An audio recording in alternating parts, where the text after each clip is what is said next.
City of Stevens Point Plan Commission meeting, recorded July 7, 2025. It is 6 o'clock. We will call the City Plan Commission meeting to order. We'll start with a roll call. Mayor Wiesa is absent.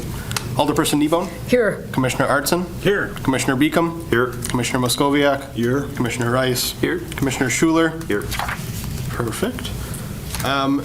Next point of order, since the chair is absent, we will need to appoint a temporary chair for this meeting. Do we have any volunteers? I nominate Alder Kneebone. I was just going to volunteer. Thank you very much. Second. Just to kind of make it easy. I would third. All right. Do we have a second for that nomination? Perfect. Oh, actually, Pete. Pete already did, yeah. Fantastic. I think we can just do a roll call or a voice vote. All in favor, say aye. Aye. All opposed, say no. All right. Take it away, Okay, Mary. so the first item on the agenda is a report of the June 2nd, 2025 meeting of the Plan Commission. I believe that's really just the minutes, yes? Yes, it is. Any changes? I move to approve. Second. Okay, we got a motion and a second. Comments? Anybody in the audience? All in favor? Aye. Aye. Aye. Opposed? Motion carries.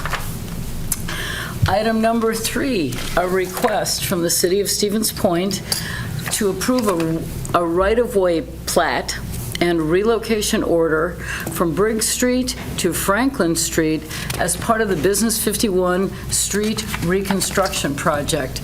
I see our Public Works Director is here. Go ahead. Thank you. Good evening, everyone. Yes, do have a request here for another right-of-way plat. I know you saw me a few months ago talking about Business 51 and looking to approve some plats then. This is really just a continuation of that. In fact, I didn't know that Director Lemke would be here today. He can probably explain more the exact reasons if you're interested in why this is in front of you. But long story short, as we were going through the design and identifying some of the utility conflicts that existed, predominantly there were Moses Creek. If many of you are not aware, there is a very large pipe goes underneath Division Street just north of Franklin Street, which is the old Moses Creek. We were struggling terminating the previous project in that area to terminate the utilities there, working around with that large pipe. So we took it upon ourselves, the utility did, to look at some possible solutions. We talked to AECom and Grammar Associates, who's doing the utility work on here, and ultimately came up with what we felt was the best solution, which is just extending the project down to Briggs Street. If by doing so we can tie all the utilities into existing utilities, there's no temporary anything otherwise needed, no amount of rework to be done. We looked at different options as far as just extending which is really the conflict, the sanitary sewer, extending that down. However, that was going to conflict with some of the other existing utilities, so we replaced those. Well, once you replace all the utilities in the road and you basically remove the entire surface there, it just seemed logical at that point in time that we just look to work with AECom to see if they can do it. They claim that they can do it. This is, of course, one of the steps we need to do that in order to see that this project can finish up there, but we're working in that direction. So in front of you is really just an extension of a previous one that if you want to think of it that way, relocation order for the north side, just to get the right-of-way needs we need there to finish the project. Now, instead of North Point Roundabout to 4th Avenue, which actually would go down to roughly Franklin, if you recall, by the time we tie in, now we'll be extending that project down to Briggs Street. If there's, like I said, if you want, I think, more details, I'm sure Director Lemke can explain it. Hopefully that's sufficient to understand why it's in front of you. Any questions? Yes?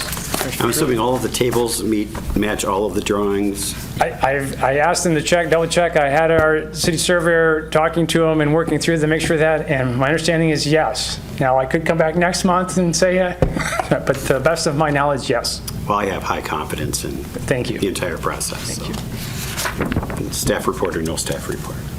Thank you. Any other questions? A motion would be in order.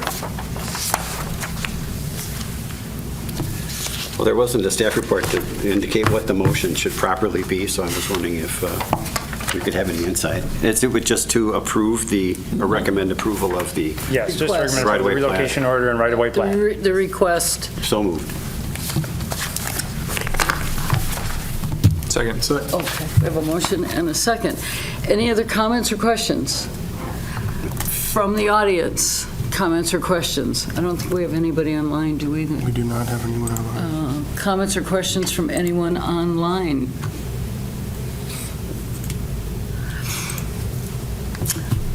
With that, we'll call for a vote. All those in favor would vote aye. Aye. Opposed would be no. Motion carries. Thank you, Scott.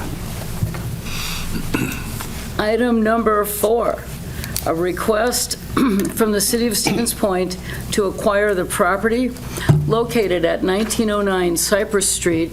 There's a parcel ID number that ends in 0402, so as noted in the agenda, and 2 unaddressed parcels off of Cypress Street.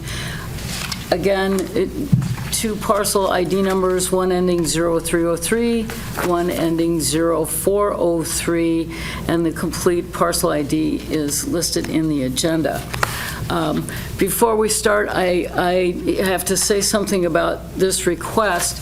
I've known the family of Mr. Sobczak for about 35 years. I reached out to our city attorney when I saw the item on the agenda to see if I should recuse myself, but I really don't have any interest in what happens one way or another. So he felt a recusal wasn't necessary, but I wanted, for the sake of transparency, to say that I did know Dave slightly, but I know his daughter very well, and I think she's the one handling this state. So with that, I'll turn it over to Director Lemke. Thanks. Just to match up the parcels with what was in the memo, the house, which is the furthest north subject property, and the vacant land adjacent to it are the 2 we'd propose to purchase. The one to the west side of the road we'd propose to take as a donation. That's really all I have. If you've got questions. I mean, so on the bottom side of the screen here is our office. You can just see it peeking into the image. To the east of that street is our utility garage. We do have some building needs that are coming in the future. One of them is a small office addition. We're a little past capacity right now, and the other is a cold storage structure. This effort would support both of those, actually. So yeah, it fits in really well to our needs in the area, and recommend and ask for approval. I'll go to the Utility Commission next Monday with this action and seek funding for the property if it gets approved here. Any questions for the director before we have a motion? So we'd entertain a motion? I'd move to approve the request. Okay, and we have a motion and a second. Any other comments? Comments from the audience? And no one online. So we can take a vote. All those in favor of the request to acquire the property would vote aye. Aye. Opposed would be no. And motion carries. Item number 5, a staff update on the zoning code rewrite. Yeah, so June was a fairly busy month in terms of public involvement meetings. We had 3 of them in the month of June, with 3 additional planned in the month of July. The next 3 this month focusing, first one being tomorrow on the west side, followed by the Highway 10 corridor, and then lastly, kind of the Division Street North and adjacent north side area. I mentioned a few months ago, in addition to these public involvement meetings, we are also going to be scheduling some focus groups focused on targeted topic areas. We have the first one scheduled in 2 weeks from now, the 21st, which is going to focus on natural resource protection and sustainability. Under that scenario, we're going to be bringing in some local, regional, and statewide organizations and specific stakeholders and have just a open-ended conversation about some challenges that they face in other municipalities, challenges that they see here specific to Point, and then some opportunities that we could potentially include as part of the rewrite. You probably are wondering why there's a new person just to the left of me. This is Anna Menominee. She was our planning intern last summer and came back with the city again this year to work with me on the zoning code rewrite. She wanted to get some practice presenting before a city committee, so I'm going to have her present on the public surveys that she's working on, as well as land use exercise that she's working on in collaboration with the university.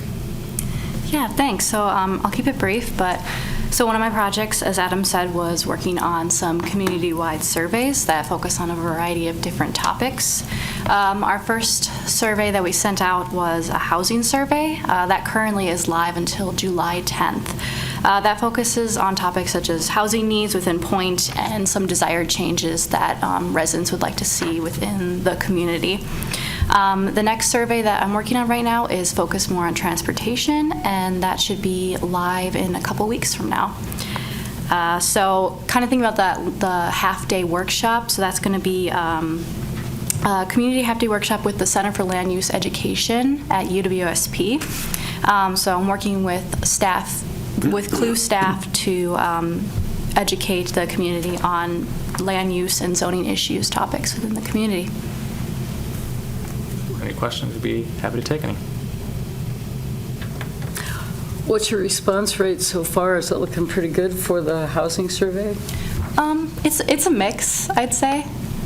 Most people have some things to say, which I think is going to be really helpful. Good. So you're getting more information than just, on a scale of 1 to 10 Yeah, or there's 1 to 5. a question at the end of the survey that asks your final thoughts. So Good. Just a way for community members to voice their opinions. Well, I would encourage everybody in the community to watch for the surveys and take them. Everything like that helps all of us make good decisions. Mr. Schuler.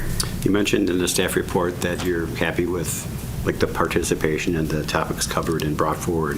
Mm-hmm. Is there anything that, as you get into these, you feel like you need to try to bring up, or have things been going in a way where, as you're explaining it, as they're reacting, you're pretty comfortable with the breadth of what's been discussed? Yeah, honestly, I haven't had an issue with the 5 or 6 that I've had so far of kind of forcing the conversation. The participants in the room naturally just spoke their mind. They weren't afraid. They weren't unwilling to speak their truths, which is great. There's a few topics that there's some commonality amongst the 5 areas so far, and there's areas where there definitely are some differences. So I think that was as expected, but no, it's been a pretty collaborative group so far. I'd be interested, as an aside, if there's any not safe for work written responses you get, which you always get with surveys, if you could somehow provide those to us, that would be very much appreciated. Yeah, we could provide the housing ones for next month. Because we've seen some dandies on the county side of what people, yeah. So, thank you. Any other questions, comments from the audience? And I think this was just an update. So with that, I say we're done and adjourned at 6:13. Turn the page. Wait. Oh my gosh, I'm sorry. I was going to say, What would it's Bob all Seeger down say? here at the bottom. It's the end. My bad. We are not adjourned. We have a staff update on the comprehensive plan, issues and opportunities. See, that's why I'm not the chair, you see. It's on all of Working you hard to keep now it that way, yeah. for making the nomination. I'm sorry, item 6, staff update on comprehensive plan issues and opportunities, the draft chapter and summary. All right. thank you, Alder Kneebone, for allowing us to have a comprehensive plan discussion really fast here. Looks so good over here. Taking everyone's feedback from the discussion that we had earlier in June, Sam Wessel and I had both taken time to revise the chapter and then move forward with the revisions that Sam Wessel had distributed throughout the chapter, as well as a simplified summary document that could be included at the end of the chapter, and then once all of the chapters are complete for the comprehensive plan, that we could pull those summaries out and have a very simple, easy to read and easy to understand document after all the process is complete. So that summary was included in the agenda packet. I do hope that you all have some time over the next month to take a glimpse at that and compare that to the Issues and Opportunities chapter that was revised and provided back, so that we have a summary document that is accurate to the full chapter and is easy to understand for a common resident to come in and read and say, okay, this makes sense. This is the direction that the city needs to move in order to continue to maintain its services and grow for the community.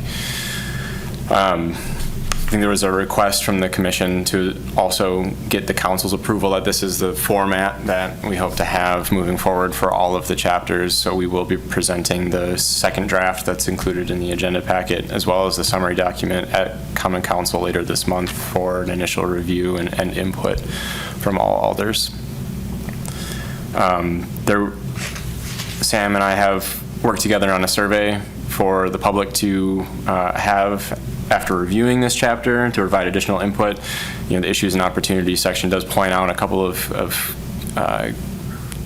key things that the city needs to work on, but also be soliciting input on additional issues and opportunities that are important to the residents within the community. So we'll be announcing that survey following the Common Council meeting later this month.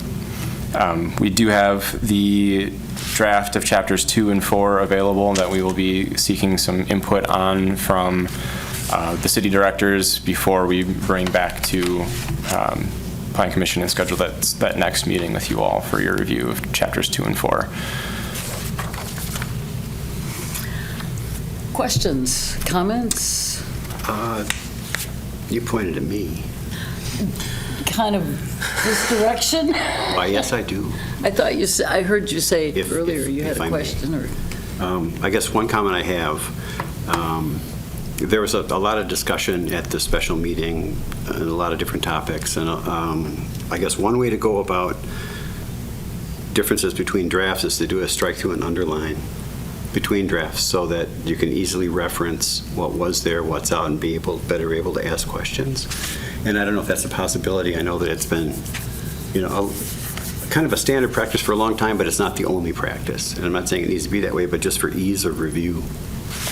And with that, I guess I have a couple comparisons between the first draft and the second draft and comments. Do we want to go page by page, or? Sure, we can go page by page. I have something on page 5.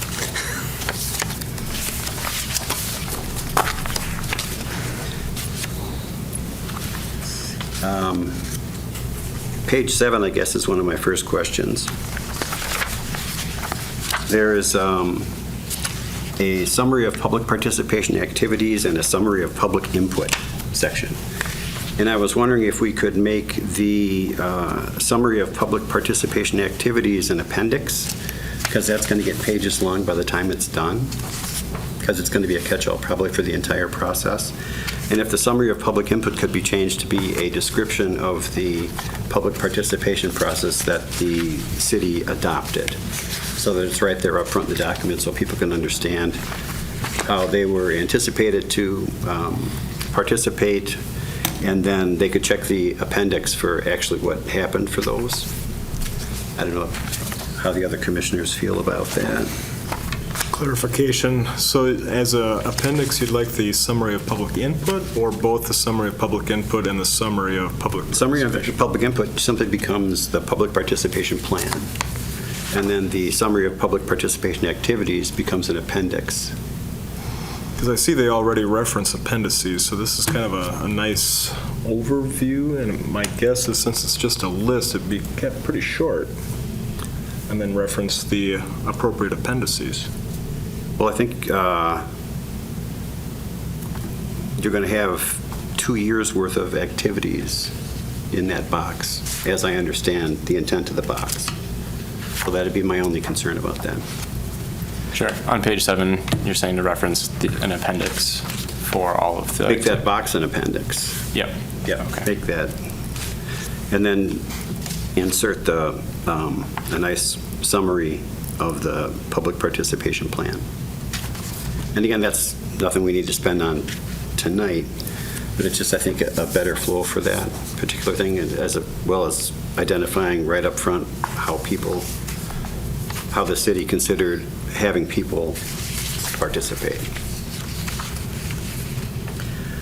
Actually, in the data sources section on the U.S. Census column, this is going to be like a forest and the trees thing. There's going to be like typos, and there's also going to be actual content. So the word due data for non-census years is supposed to be no data for non-census years. I'm out of time here. Thanks a lot. Can you say something? If I can continue, I guess. Sorry about this.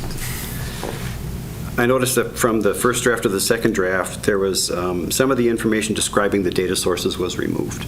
And I thought a valuable reinsertion would be that draft 1, page 8, paragraph 2, where it talks about the ACS evolved from the long form that some households used to receive in the census. In 2010, the U.S. Census Bureau began releasing ACS data for all populations on a yearly basis. The ability of these surveys means that communities do not need to wait 10 years for the census to assess current trends, but they are only estimates based on a limited sample size. I thought that's an interesting context for people to understand what the data actually is, and that hopefully they don't focus 100% on the data, but just understand what the data is trying to tell them.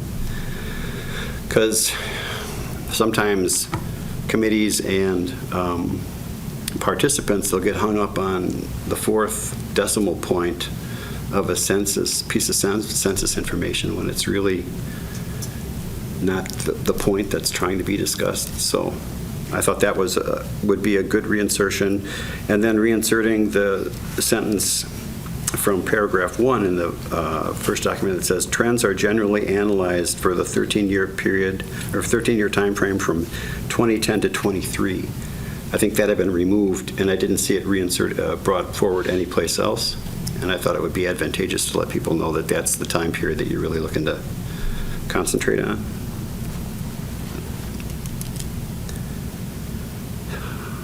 Crickets chirping, dead silence. Then in the last paragraph, in the first sentence, if you could insert the phrase in parentheses, self-reporting, etc., after the phrase each data source. And you've got an email explaining all this stuff too, so. I think I just saw it. Okay.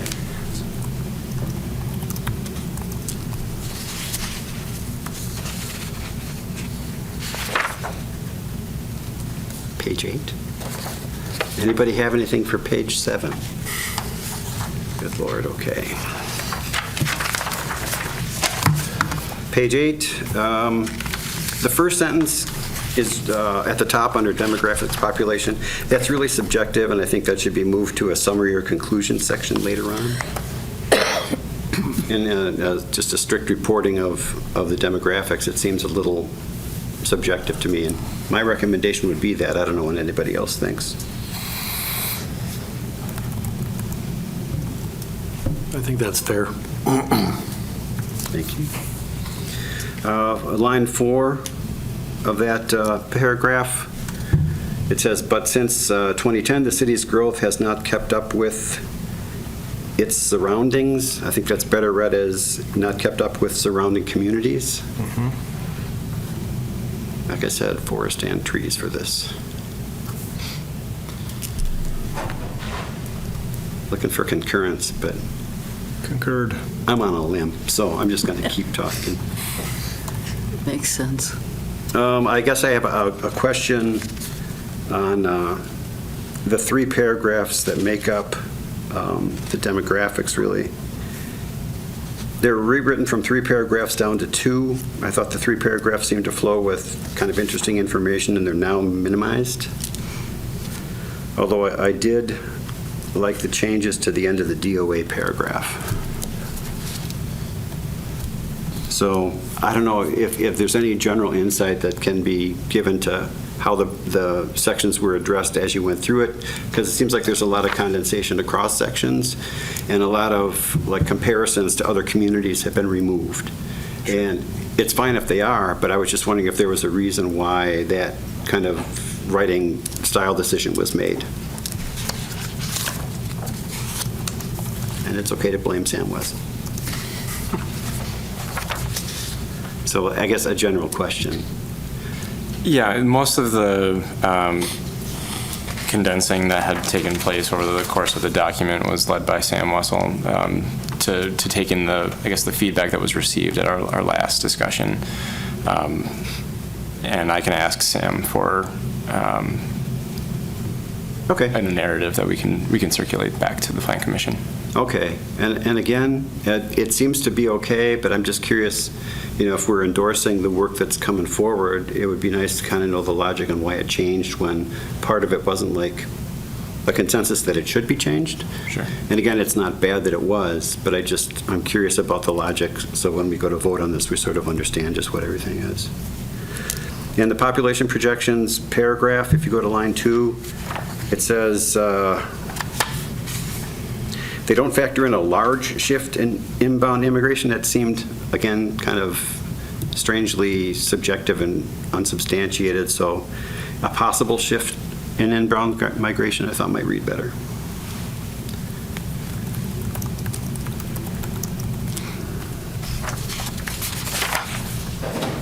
Chirping crickets, okay. Page 9, the 5th line.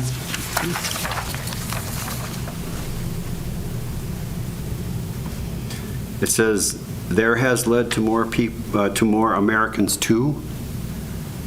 And I think that there should be a this has led to more, let's say, people instead of Americans too. Not that it will only, it just seemed like a distinction that wasn't really needed in that particular spot.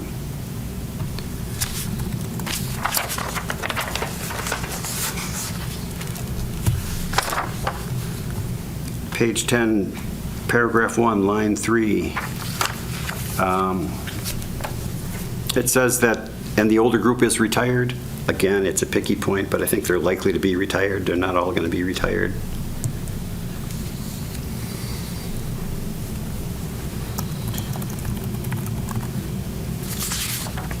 Paragraph 2, line 2, talking about rising median age and growing senior population is not specific to point. It says, trend reflected throughout Portage County, Wisconsin, the nation, and other developed countries. Other developed countries is sort of just random and unsubstantiated. And unless there's a reference to why you include it, it shouldn't be in there.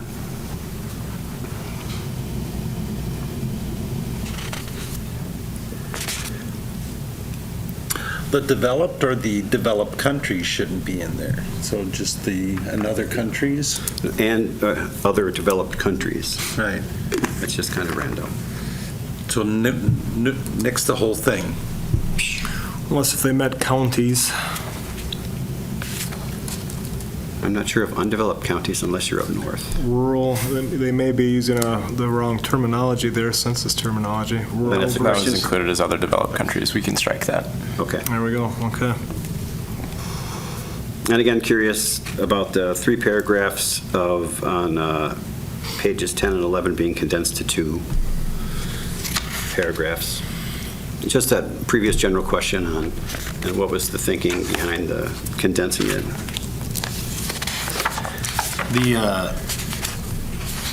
The line graphs or bar graphs on 10, am I right if I'm looking at the chart below? We're about tracking nationally as far as under 18 and over 65 population? Wait, could you say that one more time, sir?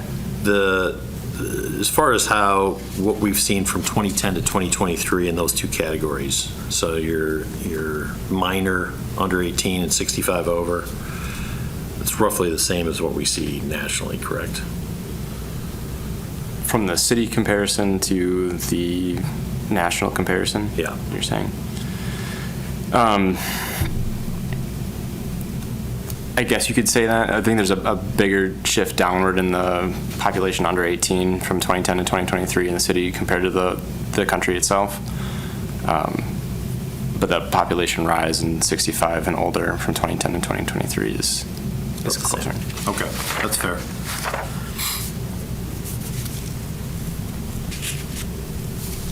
Page 11, kind of a wonky thing, but the legend has been expanded to 2 columns now.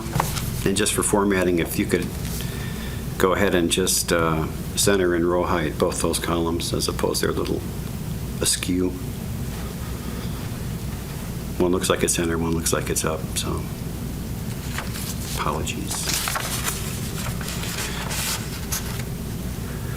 On page 12, I was wondering under households if we wanted to add a sentence stating that households are not housing units. Is that a valid distinction to be made? Because the average reader might confuse both terms. And we're talking about number of people in this, and the other one is talking about number of places where people can live. So, sure. Just, does that seem to make sense? Mm-hmm. Okay. Page 13. Education, line 4. It says that Stevens Point isn't typically considered to be a large city. Put the word "it" before "is" right after that. And again, the question is, why were the references to other communities removed from that? If there's I think as a commission and as the council, the context of what we're trying to understand in terms of community information is kind of important, and I don't know if it is advantageous to compare to other communities or if it's fine for people just to refer to the table and glean that for themselves. So I guess I'm fine either way, but again, I'm not sure why it was good for the first and not in the second. I guess, and the same is for the employment section with the reference to other communities. One thing I did notice is that let's see, if you go to table 6, the sources under table 6 should include Lightcast, if that's where the information in the table came from. It's not included there now. If it's indeed separate from census and ACS stuff, because it's referenced in the paragraph, and that's the net change information we see in that column.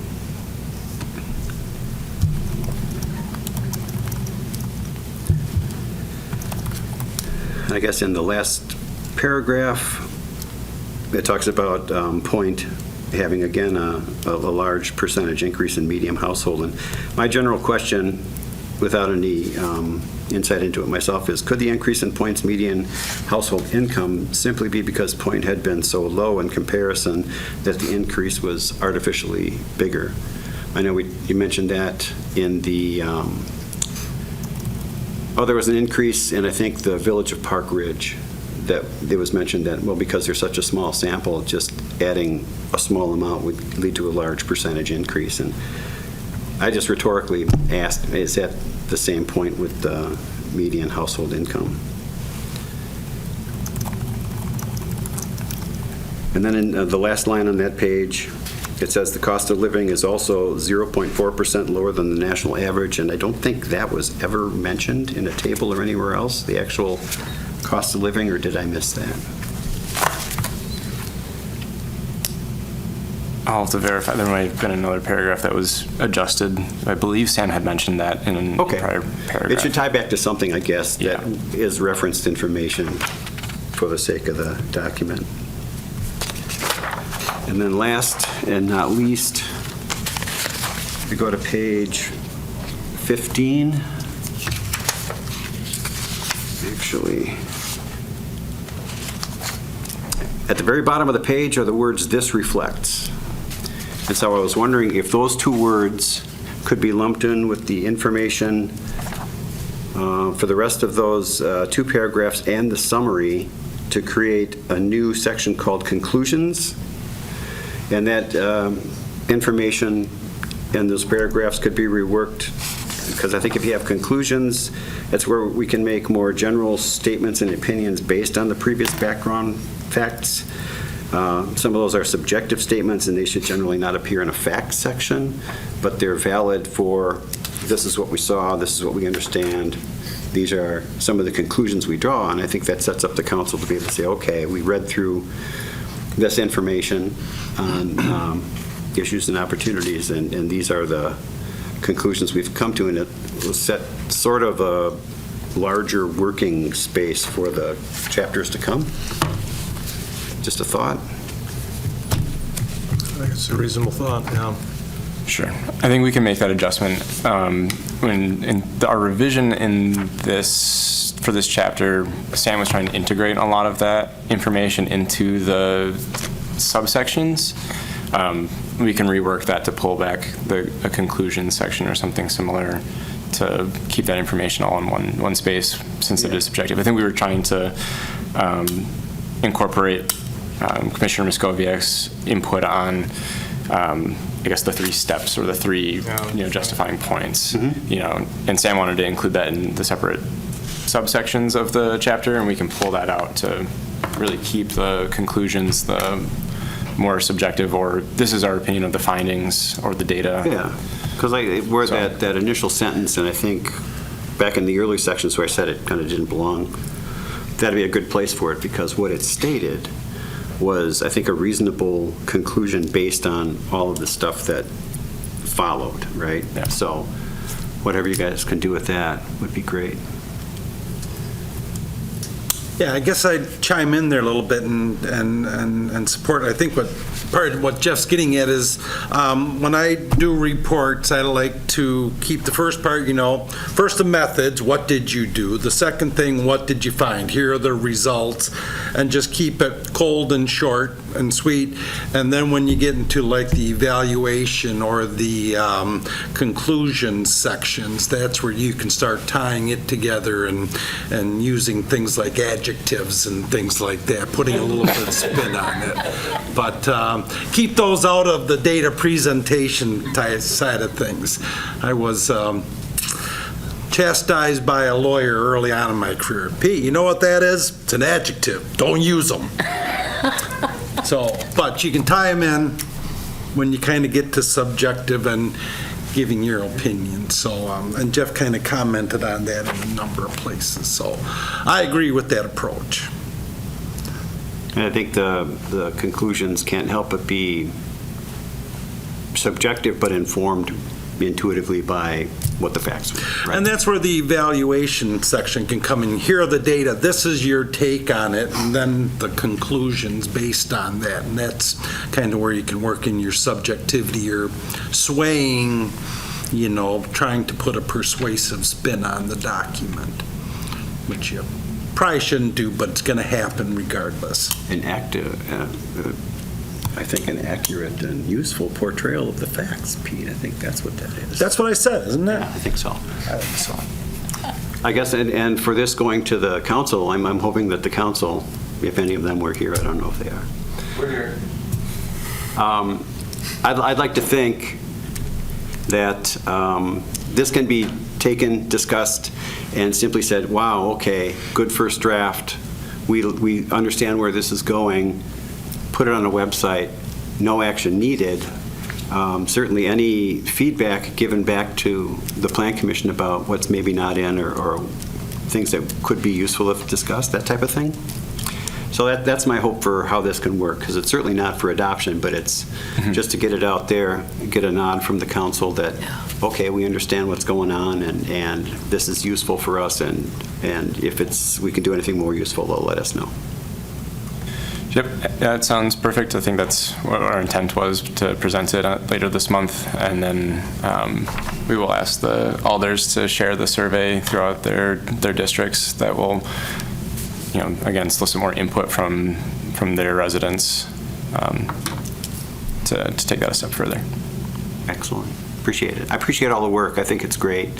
I think it's really what it needs to be, and just some simple questions so that we can feel confident on how we can discuss and make suggestions too. It's a good process. Thank you. Thank you for your input, your very thorough review. We really appreciate it. Anybody else? 30-year curse. I like the greatest hits here. The trend and why it matters. Short and sweet and to the point. That really catches your eye. It's very axios. And I think that will help frame the conclusion section. I think this is really what we're hoping to portray within this document is the conclusions in a summary. We really want to communicate what those trends are and why we should all care. This is a good avenue for that. So I think that's just an update, so we don't have to do anything there. Item number 7 is the staff update for the UWSP Planning Capstone Project, the Sisters of St. Joseph Parish adjacent lands. So some of you may recall that the city had acquired about 24 acres of additional land between Maria Drive and Spash, just adjacent to the Sisters of St. Joseph Convent on Maria Drive. After that acquisition, former Director Karnowski and the department started working with Door to Dreams on a very specific residential development, but we wanted to ensure that the wish of the sisters when the city had acquired that land to open up the community to provide additional input on the development of a plan for the remainder of that land was really honored.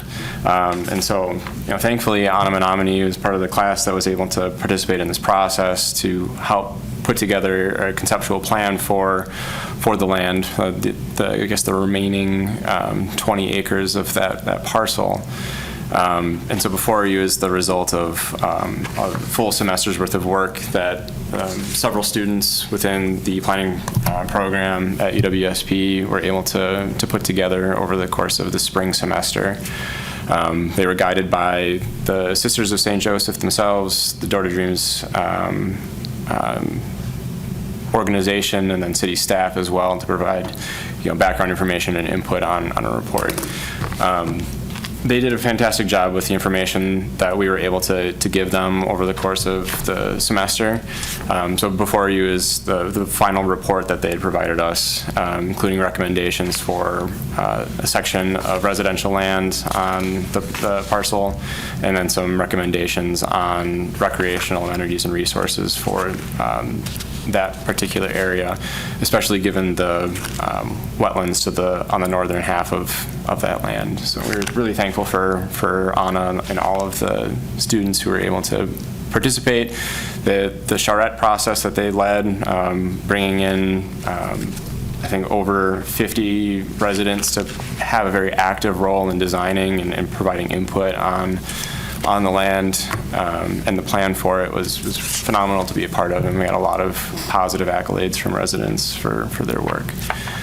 So right now, I just wanted to provide this as an informational update on that section of land. We are taking as much information from the student recommendations as possible and review some of the financial implications of right-of-way, new road construction, utility installations to make their housing recommendations fit, and then also discussing with potential community partners for the implementation of the recreational land recommendations that they had provided.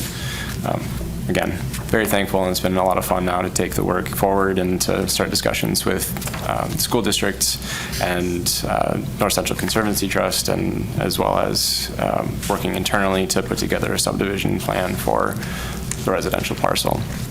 The rest of the information is yours to review and for questions, but I wanted to give you all an update on that particular area of the city. This is for Anna.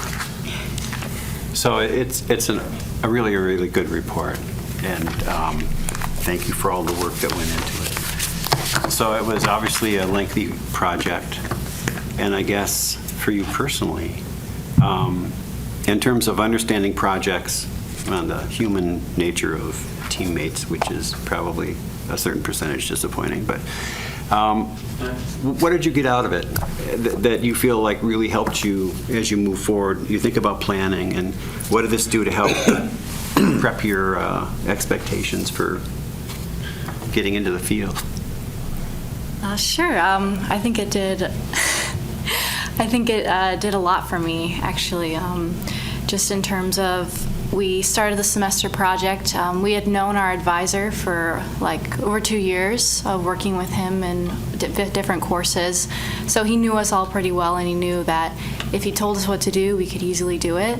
But he wanted us to get more out of it, so he left it very open. So it was up to the 5 of us to kind of work together and figure out what exactly we wanted, how we wanted to do it. And that was a challenge, but I think it really helped kind of thinking about real world experiences where you're not going to get like a handout, a template. Sometimes you just have to go out and do it and figure it out. So that was really rewarding. So it's great to have that level of comfort with your advisor. That helped a lot. Yeah, no, he was awesome. Well, congratulations to you and your team. That's just really well done. Thank you. Yeah, it's very cool to hear it being talked about here right now.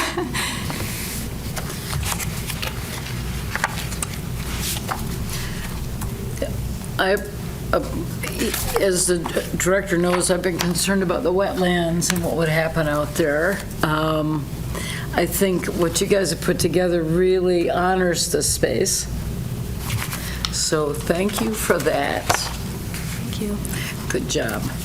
Yeah, our meeting with the sisters, they called it the Cathedral of Trees, and we definitely took that to heart. Oh, awesome. That's a good hook right there. Yeah. I think they would be very happy with what you guys have come up with. Any comments from anyone else? Audience, while you're here? Well, one last thing on the agenda. Save the best for last, the director's report. I will keep it short and sweet. I guess just a few highlights. So the Business Park Business Improvement District is going to be having or participating in a owners association meeting coming up this Friday, July 11th at 9 a.m. So a meeting with all of the owners association members, which is essentially all of the bid members, to, I guess, relative. We'll be meeting to act on 2 items. 1, to amend the protective covenants that are out in the area, and then 2, to dissolve the owners association and allow the bid to take full governance of the restrictive covenants and business park. So that will be occurring this Friday. The bid board of directors has been working very diligently to ensure that we have the ample number of votes for those amendments and dissolution to occur. So kudos to them for that. Forest Creek subdivision did include a table showing which lots have sold, when they have sold, and the purchase price they have sold at. This was requested by a couple constituents that had reached out to our office and asked for this. So providing this in the director's report to keep it simple. We'll not provide it every month, but maybe every other, just as things change, unless there's a really notable spike in sales, just not to cloud it or overdo it. I guess something to keep an eye on, the Shopko site. So we do have a series of notable dates coming up and notable tasks that need to be completed, ranging from performing a Phase 1 environmental site assessment, the need for a few public hearings relating to qualifying the properties in the Shopko area as blighted, as well as a few meetings to pass a resolution about the blighted properties as well as transfer property. So a few to keep on your radar. And then City Hall, a notable date is actually July 9th, this Wednesday. There will be a special Common Council meeting with a progress presentation by Somerville Architects, as well as an opportunity for the public to offer input, comments, etc. All of that will be taken back in, continued through the planning process. There'll be some internal visioning sessions, and then there'll be another opportunity for a presentation and public input later in August or early August. So those would be the big ones. Happy to take any questions. Otherwise, if there are any afterwards, feel free to reach out. Sure. Are the sale dates closing dates? Yes, sale dates are closing dates. Okay. And are there any other amendments to the deed restriction and protective covenants besides the ownership responsibilities? Ownership responsibilities, there has been a discussion on adjusting the quantity of votes that it takes to make those changes, just because right now it is at 3/4, and that is quite a few of the members. Yeah. So maybe dropping that down to something that's a little less, still above half, but maybe below 3/4. But nothing to do with development criteria or anything like that? No, nothing to do with development criteria at this point. Really, the main goal is to get kind of the governance taken care of so that then the bid board and other associated members can have that discussion during their meetings about things they'd like to see changed, like to be kept.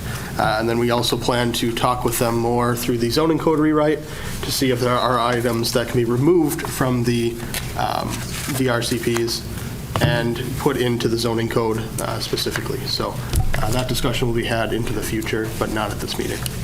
Great, thank you. Any other comments, questions? And with that, then, I do believe we are adjourned for real this time at 6:51. A video of this meeting is available for viewing on the city's website, stevenspoint.com/videos.